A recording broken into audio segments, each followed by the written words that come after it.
Twelfth class अब एक नया चैप्टर है, चैप्टर नंबर 5, दैट इज सतह रसायन। सतह रसायन में जाने से पहले आप ये समझ लीजिए कि सतह रसायन किसे कहते हैं।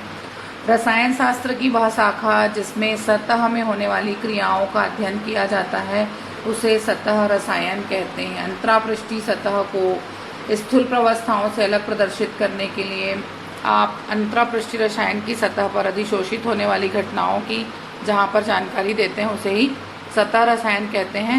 वैसे तो यहाँ अधिशोषण, उत्प्रेरण और कोलाइडी तीनों पढ़ना है, लेकिन चूंकि नए कोर्स में उत्प्रेरण वगैरह हटा दिया गया है, अभी जो डिडक्शन हुआ है वहाँ पे, तो हम अधिशोषण और कोलाइडी जरूर पढ़ेंगे। तो सबसे पहले बात करते हैं अधिशोषण की। अधिशोषण होता क्या है एक्चुअली? ये कोई एक सतह है, ये ठोस की सतह है। यहाँ पर बहुत सारी मुक्त संयोजकताएँ हैं जिसे हम सक्रिय केंद्र कहते हैं, और इन्हीं सक्रिय केंद्रों पर पदार्थ के अणु आकर अधिशोषित हो जाते हैं। इस घटना को हम अधिशोषण कहते हैं, ठीक है।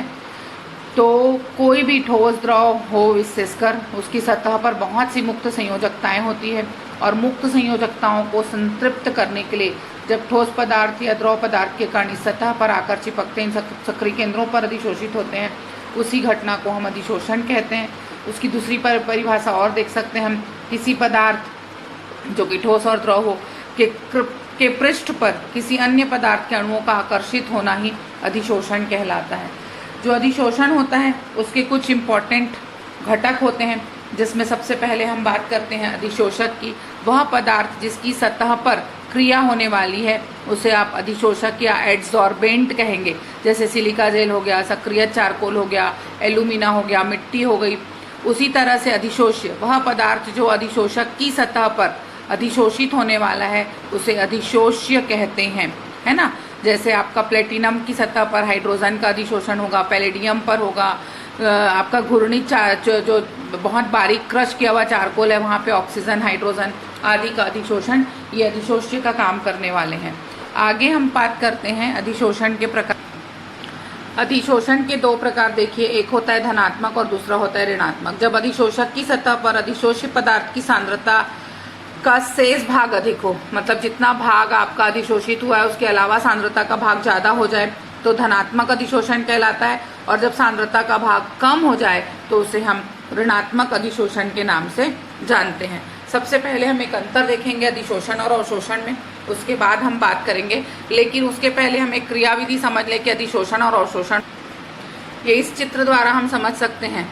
ये इस वाली सतह पर ये सिलिका जेल है जहाँ पर पदार्थ यानी जल वाष्प के कण केवल इसकी सतह पर आकर अधिशोषित हुए हैं या इसकी सतह पर चिपके हैं, तो यह क्रिया अधिशोषण कहलाएगी। लेकिन ये निर्जल कैल्शियम क्लोराइड है, यहाँ जल वाष्प के कण इसके अणु के अंदर ही प्रवेश कर चुके हैं, निर्जल कैल्शियम क्लोराइड के अणु के अंदर ही प्रवेश कर चुके हैं, तो इसे हम अवशोषण के नाम से जानेंगे। एग्जाम्पल अगर मैं बात करूं तो सिलिका जेल में जल वाष्प युक्त अगर परिवेश में आप रखोगे तो उसकी सतह पर सांद्रता उच्च हो जाएगी, जबकि निर्जल कैल्शियम क्लोराइड को रखोगे तो उसके अंदर सांद्रता में वृद्धि होगी, जिसे हम क्रमशः अधिशोषण और अवशोषण के नाम से हम बात करेंगे। अधिशोषण और अवशोषण में अंतर, यह एक पृष्ठीय घटना है। कौन? अधिशोषण, जिसमें पदार्थ के भीतर एवं सतह पर उपस्थित सांद्रता में अंतर होगा। भीतर और अंदर जो सतह पर पदार्थ है उसकी सांद्रता में अंतर होगा। उसके बाद अवशोषण की बात करते हैं।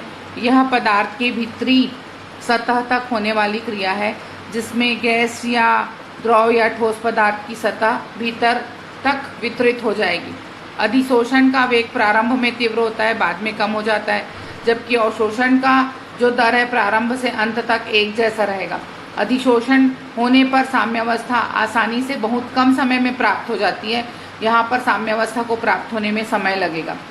अधिशोष्य को अधिशोषक से अलग करना आसान होता है, इस प्रक्रिया को विशोषण कहते हैं। किसी अधिशोष्य पदार्थ का अधिशोषक से अलग होना डिसॉप्शन या विशोषण के नाम से जाना जाता है।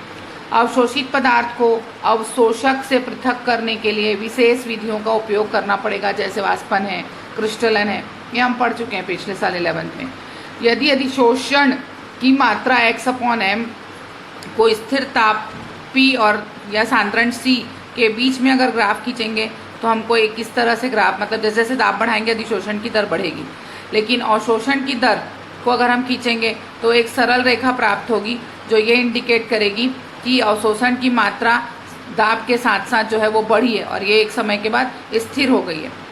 अधिशोषण के उदाहरण अगर हम देखना चाहते हैं तो हमको मालूम है अमोनिया का चारकोल द्वारा अधिशोषण होता है या जल वाष्प का सिलिका जेल द्वारा अधिशोषण। अमोनिया जल के द्वारा अवशोषित हो जाता है, हाइड्रोजन अधिशोषित होगा लेकिन जल अवशोषित कर लेगा। निर्जल कैल्शियम क्लोराइड भी इसका उदाहरण है जो अवशोषण की क्रिया को समझाएगा। ओके,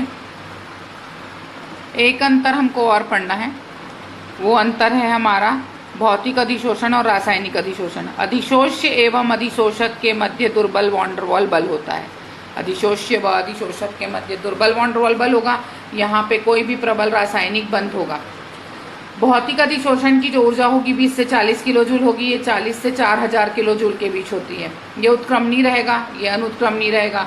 ये विशिष्ट प्रकृति का नहीं होता, ये अति विशिष्ट प्रकृति का होता है। जो रासायनिक अधिशोषण होता है वो अति विशिष्ट। इसी को आगे चलते हैं, इसमें बहुपर्ती अधिशोषण होता है या बहुआण्विक स्तर बनाता है। इसमें एक परतीय अधिशोषण होगा, आणविक स्तर ही बनाएगा। ये भी कम ताप पर संपन्न हो जाता है या उच्च ताप पर संपन्न होता है और ताप में वृद्धि के साथ बढ़ने और फिर घटने भी लगेगा। यह दाब के साथ पहले बढ़ता है फिर कुछ समय बाद स्थिर हो जाता है, जिसे हम संतृप्तता दाब कहते हैं। इस पर दाब का कोई विशेष प्रभाव नहीं पड़ता। शीघ्रतापूर्वक द्रवित होने वाली गैसें अधिक मात्रा में अधिशोषित होंगी, जो आसानी से द्रवीभूत नहीं होती वो कम मात्रा में अधिशोषित होंगी। प्रभावित करने वाले कारक में इसको डिटेल में जाएंगे आप। इसमें सक्रियण ऊर्जा की आवश्यकता नहीं होती, इसमें सक्रियण ऊर्जा की आवश्यकता होती क्योंकि रासायनिक अभिक्रिया है। इसमें अधिशोष्य एवं अधिशोषक के मध्य माध्यमिक यौगिक का निर्माण नहीं होता, इसमें माध्यमिक यौगिक का निर्माण होगा। ये जो दोनों अंतर और बेसिक थ्योरी मैंने बताई है ये बहुत इंपॉर्टेंट थी, चूँकि पूरा थ्योरेटिकल पोर्शन था इसलिए हमने ऐसे कर लिया। अगली जो क्लास हम चलेंगे जो आपको मिलेगी प्रभावित करने वाले कारक और फ्रेंडुलिज का समीकरण, वो वहाँ पढ़ेंगे।